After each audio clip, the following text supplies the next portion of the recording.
Bom dia para você. Da Assembleia Repórter Jonas Melo. Notícias da Assembleia. Jonas Melo. Bom dia, você, Renata. Bom dia, Luizinho Barros. Tá aí meio perdido na máquina de som, mas é você que na manhã desta terça-feira, 26 de novembro de 2013, já no meu expediente, constam 6 senadores inscritos: Fernando Hugo, o deputado Dr. Guimarães, o deputado Júlio César Filho, o deputado Heitor Ferre, a deputada Miriam Sobreira e o deputado Edson Landim no primeiro expediente. Já no segundo expediente da Assembleia Legislativa, 4 oradores inscritos: deputada Eliane Novaes, professor Teodoro, deputado Ferreira Aragão e o deputado Antônio Grande, que é presidente da Comissão de Constituição, Justiça e Redação aqui da Assembleia Legislativa. O presidente da Comissão de Defesa do Consumidor da Assembleia Legislativa, o deputado Fernando Hugo, da Solidariedade, dará uma entrevista daqui a pouco na FM Assembleia 96,7, onde ele vai apresentar o balanço dos trabalhos do ano de 2013 como presidente do PROCON. Começou a tramitar na última sexta-feira um projeto de lei assinado pelo governador Cid Gomes, em que disciplina a contribuição de melhoria cobrada aos proprietários de imóveis que tenham sido beneficiados com obras públicas no Estado. A intenção, Renato, diz o governador, é corrigir as defasagens presentes na atual lei, instituída ainda em 1999, que será revogada com a aprovação da nova legislação. A matéria ainda passará por apreciação na Comissão de Constituição, Justiça e Redação e distribuída das comissões temáticas antes de ser votada no plenário 13 de maio. Na mensagem encaminhada à Assembleia Legislativa, Cid Gomes explicou que o projeto tem como principal objetivo o de ressarcir os cofres estaduais do que for pago como indenização pelas eventuais desapropriações de imóveis necessários para a continuação de obras públicas. Nesta terça-feira, a partir das 14 horas, a Comissão Parlamentar de Inquérito, a CPI da Telefonia Móvel, que investiga denúncias de abuso e mau serviço prestado pelas operadoras do Ceará, ouvirá representantes da operadora Claro. A reunião será no complexo de comissões técnicas aqui da Assembleia Legislativa. A CPI já recebeu a Agência Nacional de Telecomunicações, Anatel, do Estado do Ceará, as empresas Oitim e pesquisadores do Grupo de Pesquisa em Telecomunicações Sem Fio, a GETEL, e professores do Centro de Tecnologia da Universidade Federal do Ceará. Estarão presentes nessa audiência pública de hoje, dessa reunião da CPI, o deputado Edson Landim, presidente, o deputado Fernando Hugo, Daniel Oliveira, Osmar Baquete, professor Pinheiro e o deputado delegado Cavalcante, além do deputado Mário Hélio. O presidente do PMDB no Ceará, senador Eunice Oliveira, falou ontem em Brasília sobre o encontro seminário do PMDB no Crato, marcado para o próximo dia 30 de novembro. O partido vai mostrar a força que tem no Cariri e como está se preparando para 2014, porque afirmou o senador Eunício Oliveira. 106 açudes do Ceará, Renato, estão com volume abaixo de 30%. Apenas um açude em todo o Ceará apresenta volume hídrico acima dos 90%.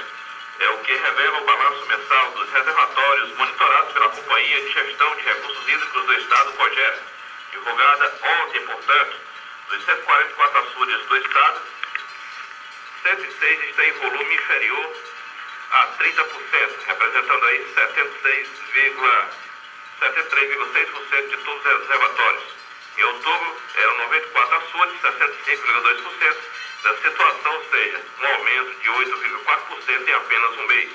A deputada Miriam Sobreira falou com a nossa reportagem e está preocupada com essa questão da seca que atinge aí 96 municípios no Ceará. Se não chover até janeiro de 2014, a situação tende a piorar, Renato. Vamos ouvir o que disse a deputada. O que a gente se preocupa mais é a questão das previsões que não são boas.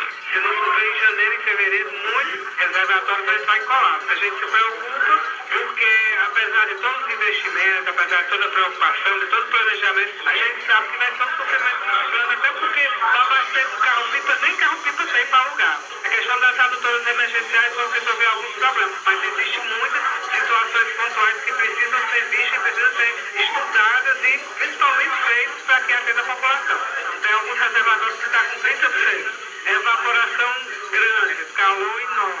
Se não chover, vai ser difícil se não tiver muitas ações emergenciais. No carro-pipa, perfuração de pó, as adutoras emergenciais, as adutoras de engate. Se não tiver um grande empenho, vai ser difícil manter o ano de 2014. É complicada a situação, Renato. Para você ter uma ideia, já a senadora Senado Federal se mobiliza com a comissão para debater os desafios do abastecimento de água no país.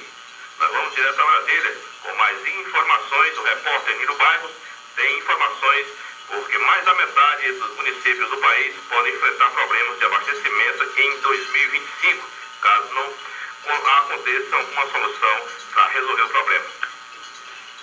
O Brasil tem entre 12% e 16% da água doce de todo o planeta. Mesmo assim, mais de 3.000 dos 5.565 municípios brasileiros podem enfrentar sérios problemas de abastecimento daqui a 12 anos.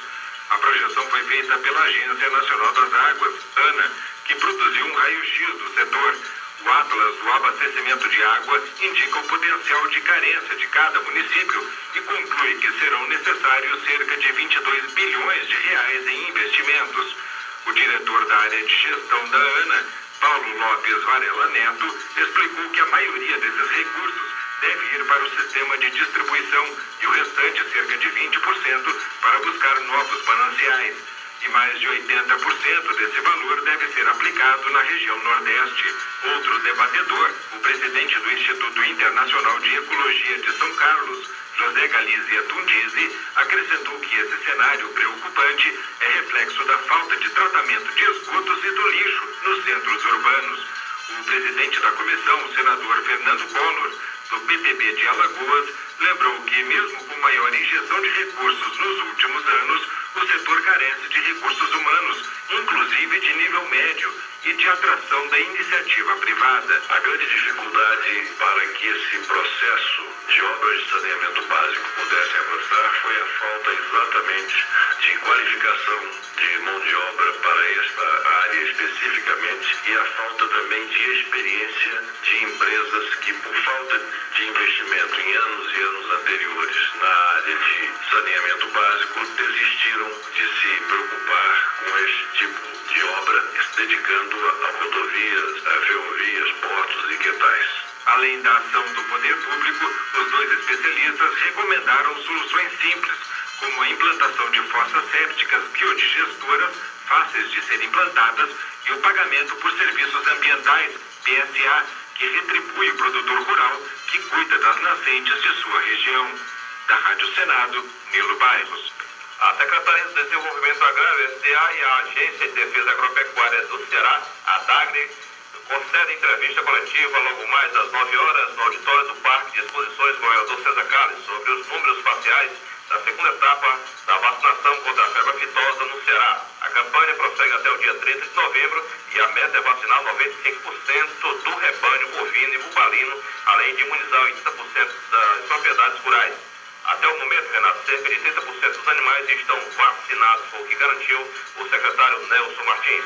E o deputado Danilo Forte encaminhou ontem um requerimento de informação ao ministro da Justiça, José Eduardo Cardoso, em que pede explicações sobre a ameaça de fechamento dos portos rodoviários federais de Croatá e em São Gonçalo do Amarante, aqui no Ceará, bem como na unidade de Irauçuba. A informação disseminada na região tem causado um grave desconforto nas localidades, ocasionando agudo temor em toda a região quanto aos efeitos do ato. E para concluir nosso trabalho, dizer a você que o José Disseu, preso na Papuda, já assinou um contrato de trabalho em um hotel conhecido como São Pedro, em Brasília. Vai ser gerente do hotel, meu caro Renato Abreu. Como é o nome do hotel?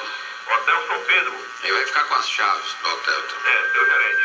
Mas é você que daqui a pouco tem sessão plenária aqui na Assembleia. Você se hospedaria desse hotel do José Disseu? Rapaz, tem que olhar sua carteira, né?